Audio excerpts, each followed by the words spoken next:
New York, Bangladeshi community, মুসলিম বিশ্ব, যুক্তরাষ্ট্র এবং আন্তর্জাতিক সর্বশেষ সব খবর দেখতে ও শুনতে প্রতিদিন সাথে থাকুন। নিউ ইয়র্ক সময় রাত 10টা এবং বাংলাদেশ সময় সকাল 9টা। Only on FM 786.com prime news.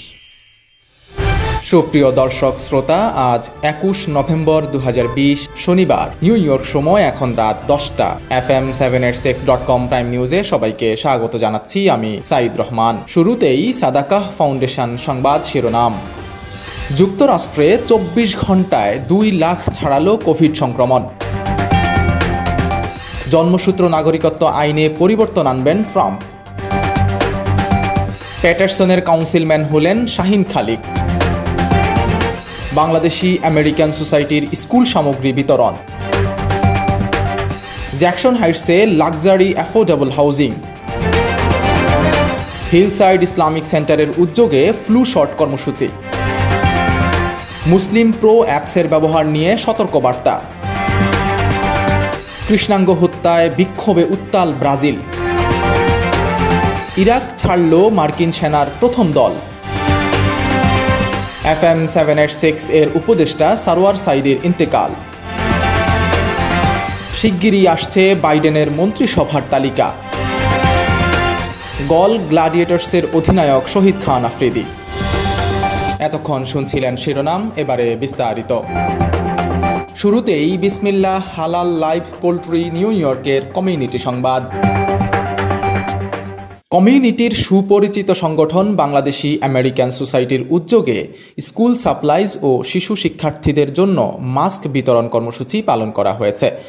আজ 21 নভেম্বর 2 ধাপে এই বিতরণ কর্মসূচি অনুষ্ঠিত হয়।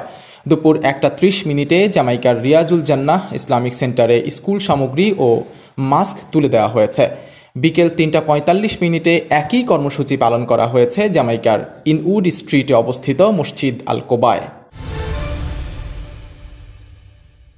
নিউ ইয়র্কের জ্যাকসন হাইটসে এবার চালু হলো অ্যাফোর্ডেবল হাউজিং। জ্যাকসন হাইটসের হাট হিসেবে খ্যাত 72 স্ট্রিটের ওপর ব্রডওয়ে ও রুজভেল্ট অ্যাভিনিউর মাঝখানে চালু হওয়া অতি আধুনিক বহুতল এই ভবনের নাম রুজভেল্ট পার্ক। এলাকাটি প্রবাসী বাংলাদেশিদের পদচারণায় সবসময় মুখরিত থাকে। স্বল্প ও মধ্যবিত্ত আয়ের লোকদের জন্য বরাদ্দ রাখা হয়েছে 47টি অ্যাপার্টমেন্ট, যেগুলোর ভাড়া হবে প্রতি মাসে $1,121 থেকে $3,283 পর্যন্ত। ভবনটিতে রয়েছে মোট 154টি অ্যাপার্টমেন্ট, বাকি 160টি বাজার দরে ভাড়া দেওয়া হচ্ছে। নিউ জার্সি অঙ্গরাজ্যের প্যাটারসন সিটি নির্বাচনে 2 নম্বর ওয়ার্ডের কাউন্সিলম্যান পদে আবারও নির্বাচিত হয়েছেন বাংলাদেশি মার্কিন নাগরিক শাহিন খালিক। 3 নভেম্বর অনুষ্ঠিত হওয়া এই নির্বাচনের আনুষ্ঠানিক ফলাফল ঘোষণা করা হয় গতকাল 20 নভেম্বর। ভোটে শাহিন খালিক তার প্রতিদ্বন্দ্বী প্রার্থী আরেক বাংলাদেশি আক্তারুজ্জামান ফয়সালকে 98 ভোটে হারিয়ে দ্বিতীয়বারের মতো কাউন্সিলম্যান নির্বাচিত হয়েছেন। নির্বাচনে শাহিন খালিক পেয়েছেন 2757 ভোট। তার নিকটতম প্রতিদ্বন্দ্বী আক্তারুজ্জামান পেয়েছেন 2659 ভোট। এছাড়া অপর প্রার্থী সোনিয়া ডেলিজ পেয়েছেন 1100 ভোট।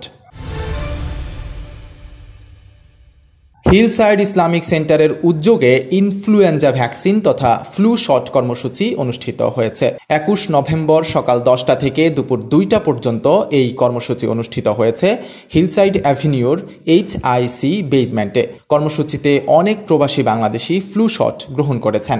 সহযোগিতায় ছিল CVS ফার্মাসি, ওয়েল কেয়ার সহ আরও কয়েকটি প্রতিষ্ঠান। করোনা ভাইরাসের দ্বিতীয় ঢেউ আরও বেশি বিপর্যস্ত করে তুলেছে যুক্তরাষ্ট্রকে।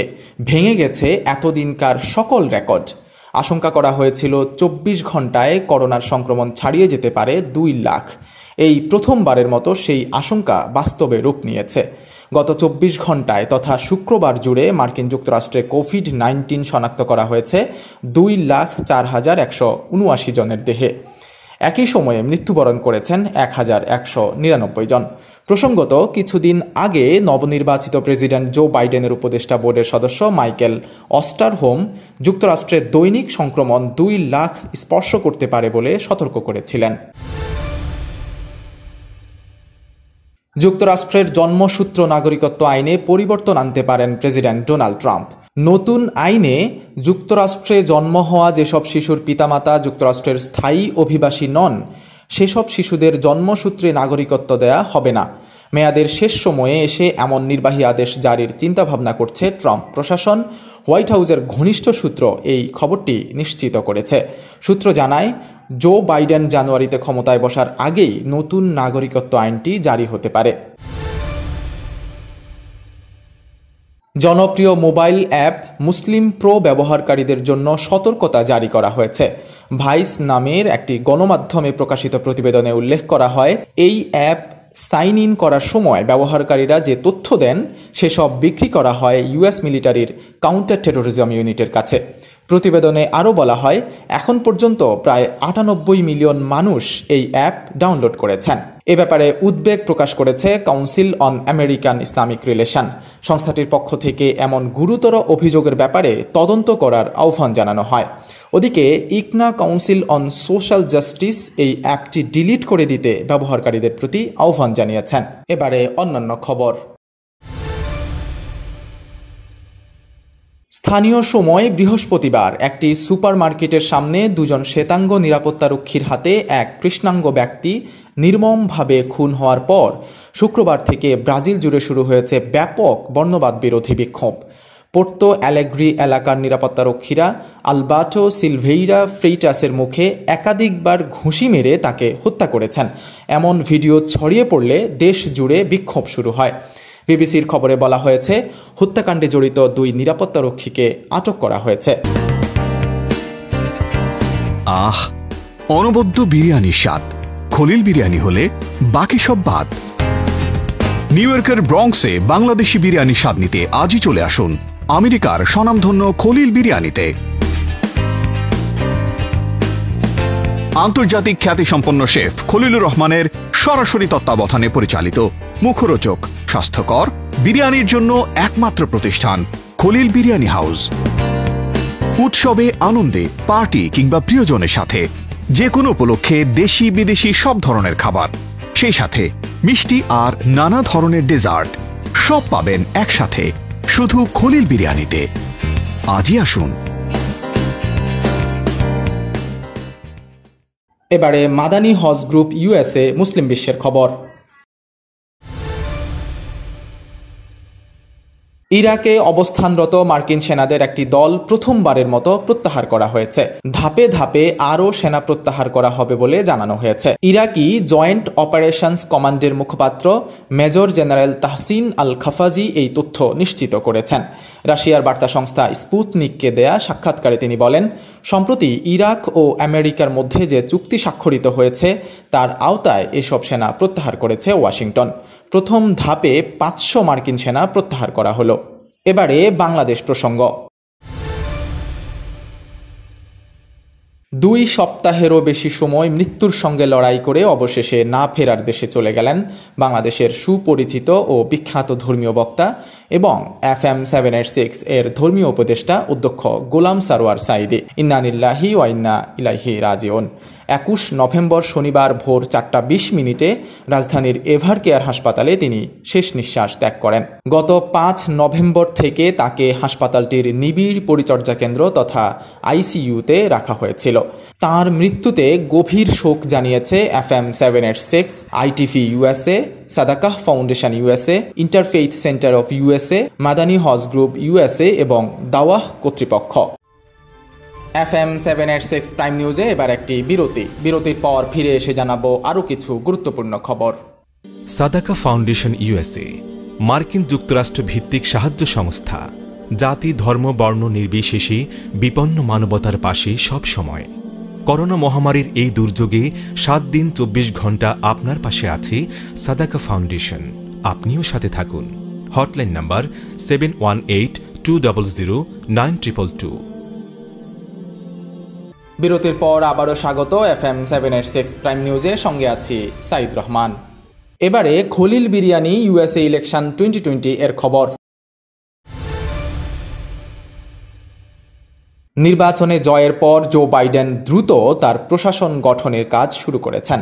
বার্তা সংস্থা এপি জানাচ্ছে, মন্ত্রিসভার শীর্ষ পদগুলোতে কে বসছেন শিগগিরই তা জানাতে পারেন তিনি। গত বৃহস্পতিবার বাইডেন সাংবাদিকদের বলেন, বাণিজ্য মন্ত্রণালয়ের দায়িত্ব তিনি কাকে দেবেন তা ইতোমধ্যে ঠিক করেছেন। এছাড়া পররাষ্ট্রমন্ত্রী পদে তার মনোনীত ব্যক্তির নামও চূড়ান্ত করা হয়েছে। পররাষ্ট্রমন্ত্রীর দৌড়ে রয়েছেন দেশটির সাবেক সহকারী জাতীয় নিরাপত্তা উপদেষ্টা অ্যান্টনি ব্লিনকেন এবং সাবেক সহকারী পররাষ্ট্রমন্ত্রী ক্রিস কুন্স। এর মধ্যেই একজনকে বাছাই করেছেন বাইডেন। এবারে খেলার খবর। অনেক তারকা ক্রিকেটার নাম প্রত্যাহার করে নিয়েছেন শ্রীলঙ্কার প্রথম ফ্র্যাঞ্চাইজি লিগ এলপিএল থেকে। তবে সাবেক এবং বর্তমান মিলিয়ে বেশ কিছু বৈশ্বিক তারকাকে পাচ্ছে দেশটির ক্রিকেট বোর্ড, যার মধ্যে রয়েছেন পাকিস্তানের সাবেক অধিনায়ক শহীদ খান আফ্রিদি। শুধু খেলোয়াড় নয়, তাকে অধিনায়ক হিসাবে বেছে নিয়েছে গল গ্ল্যাডিয়েটর্স। অবশ্য দলটির নেতৃত্ব দেওয়ার কথা ছিল পাকিস্তানের উইকেট রক্ষক ব্যাটসম্যান সরফরাজ আহমেদের, কিন্তু হঠাৎ করেই নিউজিল্যান্ড সফরে সুযোগ মিলে যাওয়ায় এলপিএল থেকে নিজের নাম প্রত্যাহার করে নিয়েছেন তিনি। FM786.com প্রাইম নিউজ এখনকার মতো এ পর্যন্তই। বিদায় নেওয়ার আগে আবারও জানিয়ে দিচ্ছি সাদাকাহ ফাউন্ডেশন প্রধান খবরগুলো। যুক্তরাষ্ট্রে 24 ঘন্টায় 2 লাখ ছাড়ালো কোভিড সংক্রমণ। জন্মসূত্র নাগরিকত্ব আইনে পরিবর্তন আনবেন ট্রাম্প। প্যাটারসনের কাউন্সিলম্যান হলেন শাহিন খালিক। বাংলাদেশি আমেরিকান সোসাইটির স্কুল সামগ্রী বিতরণ। জ্যাকসন হাইটসে luxury affordable housing. Hillside Islamic সেন্টারের উদ্যোগে ফ্লু শট কর্মসূচি। মুসলিম প্রো অ্যাপসের ব্যবহার নিয়ে সতর্কবার্তা। কৃষ্ণাঙ্গ হত্যায় বিক্ষোভে উত্তাল ব্রাজিল। ইরাক ছাড়ল মার্কিন সেনার প্রথম দল। FM786 এর উপদেষ্টা সারওয়ার সাইদের ইন্তেকাল। শিগগিরই আসছে বাইডেনের মন্ত্রিসভার তালিকা। গল গ্ল্যাডিয়েটর্সের অধিনায়ক শহীদ খান আফ্রিদি। সবাই ভালো থাকুন, সুন্দর থাকুন, এই শুভকামনায় আজকের মতো বিদায় নিচ্ছি আমি সাইদ রহমান।